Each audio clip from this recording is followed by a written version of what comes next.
আচ্ছা, তুমি কেমন আছো? শেষ দেখেছিলাম প্রায় 3 বছর আগে। তুমি কাঁদতে কাঁদতে প্রায় অজ্ঞান হয়ে যাচ্ছিলে। তোমার চোখের পানিগুলো আমার বুকের উপর পড়ছিল। আমি তোমার চোখগুলো মুছে দিতে চেয়েছিলাম, কিন্তু শুনেছি তোমার বিয়ে হয়ে গেছে। তোমার স্বামীটা নাকি অনেক ভালো। তুমি সুখে থাকো, আমিও তাই চেয়েছিলাম। এখন আমিও ভালো আছি। প্রথমে একটু কষ্ট হতো। কবরের পাশের বকুল ফুলের গাছটা এখন অনেক বড় হয়ে গেছে। আমার এখন আর রোদে পড়তে হয় না, এখন আর একা একা লাগে না। বকুল গাছটার সাথে কথা বলতে শিখে গেছি। এখন আর কেউ আসে না আমার কবরটা দেখতে। সবার সময়ের অভাব।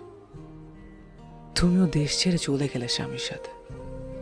যে তুমি আমার হাতটা ছাড়তে চাইতে না, সে তুমি আজ হাজার হাজার মাইল দূরে।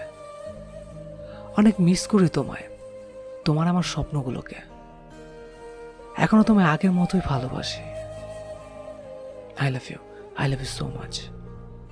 দেহটা মরে যায়, ভালোবাসা মরে না। শরীরটা অন্যের হয়ে যায়, কিন্তু ভালোবাসার অন্যের হয়ে যায় না কখনোই। সত্যিকারের ভালোবাসা বদলায় না।